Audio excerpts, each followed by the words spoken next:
Meow people, it's Myra. This is a project I'm working on. I don't have a finished one yet, but I wanted to do some kind of tutorial on it to share with y'all. And I wasn't really sure how to do that because I don't have a pattern and I've never made one before, and I'm kind of making it up as I go. And it's what it is, it's an apothecary cabinet for, I guess, Halloween. And I thought I was trying to figure out how to share it with you, how to do a tutorial, and I'm not really sure what to do, but what I think I'm going to do is I cut out my pieces. I made a mock-up of one, and I cut out my pieces and fit it all together. That's, you'll see tape on stuff because I've been taping things together, trying to see if it would fit and what would work, what wouldn't. And I'm still not 100% sure, how the whole thing's going to come together. But I thought I would share with you, since I don't have one made. I can't show you it yet, but by the time this video's done, I'll have one posted prior to this, hopefully, or maybe at the end. Who knows? I may be in suspense. But anyway, what I thought I would do I'm sorry, I'm struggling for words today. I would share the pieces that I've cut out and the sizes and how many, and I'll put it in the description below too, if I can remember to do that. Sometimes I forget, but I'm sorry I'm babbling. But I'll run through the I'm recycling priority boxes, and these are pretty thin, as you can maybe see with, I'm still struggling with this camera here. There, see how thin they are? So on some parts I had to do more than one layer. So I'll tell you how many you have to have of each piece. If there's more than one, I'll tell you the size and blah blah blah, and we'll go from there. Kids, please. Sorry, my kids are fighting. This first piece is the top shelf, and you're going to need 3 of them, or if you have see, it needs to be a good, because you're going to have a good amount of weight on there, and you'll find out why later. But one just wasn't cutting it, so I cut 3, and this is the top shelf, and it's 12 and 5/16 by 4 3/4, and you cut 3 for strength. And I just have mine held together with a piece of tape just so I won't lose them. But that's kind of the thickness there, and this is the shape here. But it's 12 and 5/16 by 4 3/4, 3 of those. Then the middle shelf is 12 and 5/16 by 5 1/4. You cut 3 of these. The top crown, you cut one at 12 1/2 by 3 1/2. And let me explain. There's basically 4 parts to this. There's the basic case. There's the, well, let's call it, there's the crown at the top, there's the display case, and then there's a base at the bottom, and then there's trays that go in it too. So this top crown is part of the top, obviously. But like I said, I'll put all the stuff below. But I just wanted to kind of go over it with you so you could see what I've done and how it looks. But this is the top crown. It's you cut one at 12 1/2 by 3 1/2. Then you have a middle crown, and you cut 2 at 13 by 4. And let me also say that if you use a different type of cardboard or chipboard, or if you use like foam board or something, your measurements are going to be different.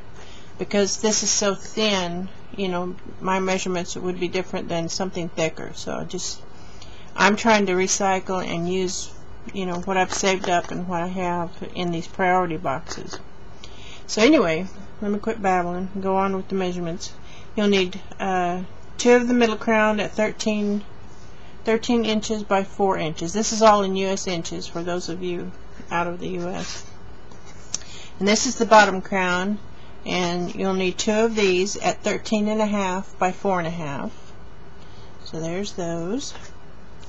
Then you'll need, for the base of your cabinet, you'll need, for the bottom base, you'll need 2 at 14.5 by 7.5, 2 at 14.5 by 1, and 2 at 7 3/8 by 1. You'll also need 4 supports that are 1 by 9.5. That's these here. And the 9.5 is a give and take on that, because those will be bent to the proper size. They're just that long because that's a good size. Anyway, that's for the bottom base. All of this. That's those pieces there. And then we have a middle base. You'll cut 2 of those at 14 by 7. There's those. And you'll have a top base. You'll cut 1 at 13 3/4 by 6 3/4. So there's that one. Then you have a case bottom on the inside, and you'll understand more as we start to put this together what each piece is for. But you'll need a case bottom inside. You'll need one that is 12 15/16 by 6. I know some really odd measurements, but they'll work out. And then you'll have a case bottom. You'll need one of those that are 13 by 6. Here's that one. And for your back is going to be open, and it's going to have 2 doors, and you're going to cut your piece to begin with 13 by 11 7/8. And then what you're going to do, I'm sorry I can't get it all in frame. That was 13 by 11 7/8. And then what you do is you're going to mark an inch all the way around. And I also ought to say that I used my X-Acto knife to cut these because it got a better, a smoother cut. I used my scissors on some of it, but most of it, like this, cutting out this inside frame, I used my X-Acto knife because it gave me a better edge. And also on this back piece, you're also going to use the part that's inside. Here, let me move these out of the way so you can see a little better. Here we go. Okay, this is the back piece, and then you're going to have, let's see, it goes this way. Then you're going to cut the insert. You're going to mark an inch all the way around and cut out your frame. And be careful when you do it that you don't go past your lines, because you're going to use all of this. You're going to use the frame, and you're going to use the inset too. So once you get your inch frame all the way around, you're left with a piece that's this big. Well, you cut it in half, and this is going to be your doors. And there's I'm going to shave mine down just a hair because it's a pretty tight fit if you leave it as is. I'm probably going to shave mine down a bit so it'll be easier to open and close, and then just put a latch on it, put hinges on the side and a latch. But you could just put your hinges on the outside and leave it without shaving it, and it would stay closed, without a latch. If it'd be a little tight to close, but I wanted mine, with a latch. So I'm going to be probably shaving mine down, or I may or not. Well, we'll see how it goes along. But anyway, like I said, this is the back piece, and it's 13 by 11 7/8, and then you cut the 1 inch frame all the way around, and then your middle piece you just split down the middle. Okay, so there's that piece. We have a few more pieces to go, and then we'll be ready to start assembly. This is the case top, and you'll need one at 13 by 4. Here's that one. You'll need 2 sides, and let me move these out of the way again so I can show you. What you do is you cut a piece you cut 2 pieces that are 11 7/8 by 6, and then see, it would look like, if it was whole, it would be that shape right there. Then you go from the top right hand corner over 2 inches. Let me see if I can get this in frame a little better. You go from the top, I don't know if it's, I think I'm oriented right on this webcam. I'm doing it backwards to me, so you would go from the top right over 2 inches, and make your mark, and then you would draw a line from that 2-inch mark down to this corner. Now don't do like I did first and draw your line the opposite way. Luckily I didn't cut it yet, but I caught myself before I cut it, but I did mark it wrong the first time.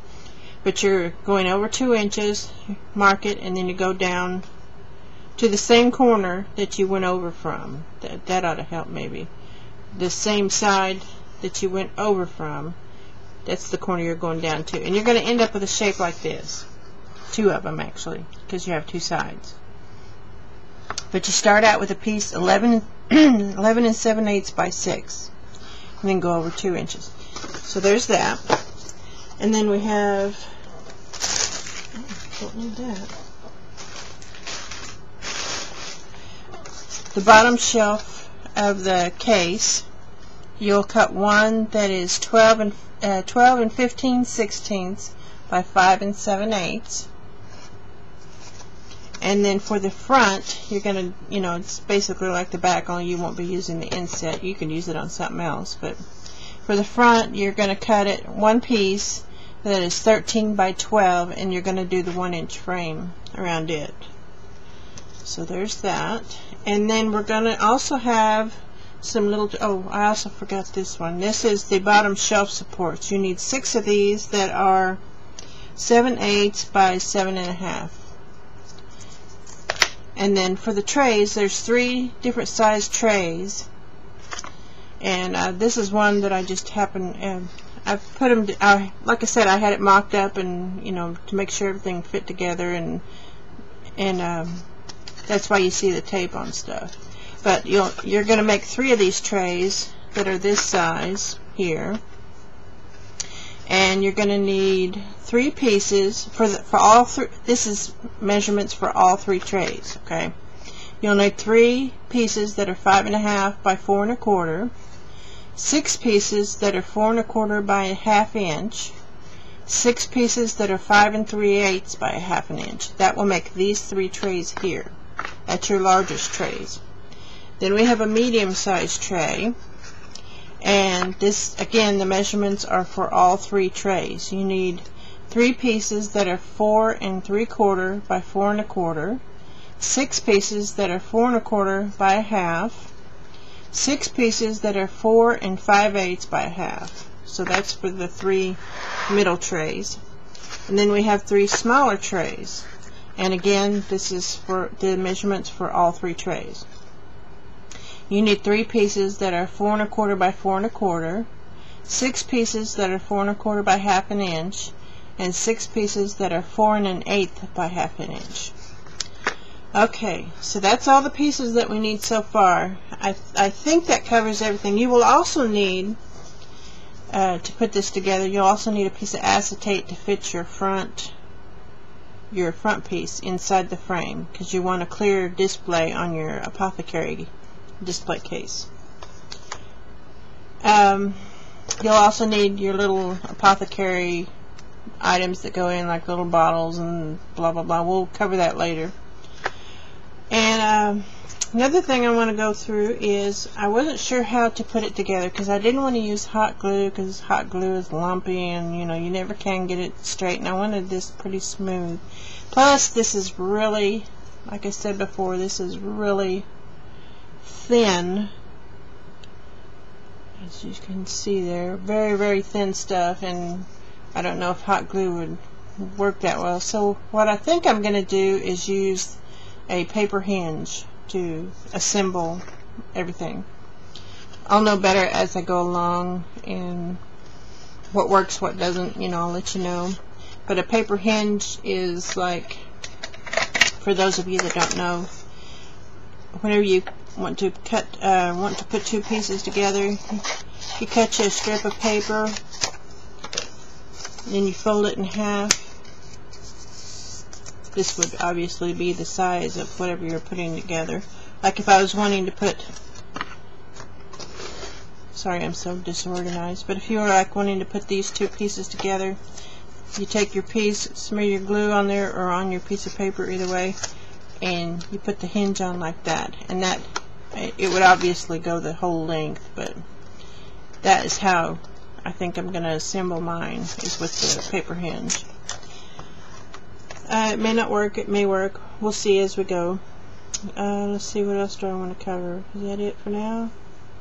I'll probably end up covering it afterwards with maybe one of those vintage paper bags, or cut, ripped into strips or something. I don't know. I may just paint it. I think I'm leaning towards it looking black or a really dark brown. But I think that's good for now. Like I said, I'll put the measurements in the description below of everything, and then we'll get started assembling. My problem right now is trying to figure out the best angle and how to set up my camera so that you can see the project, because my craft table is behind me, so if I turn around, my back is going to be to the computer, so I can't see what I'm filming. So I don't know if you're seeing everything that I'm doing. I could get a better angle over on that table, because my desk has such a small, it's a very small area. So I got to figure that out, and then like I said, we'll start assembling and we'll go from there. Hope you enjoyed this project. Catch me on the next one. Next video, that is, not next project. We're moving on. Anyway, meow for now.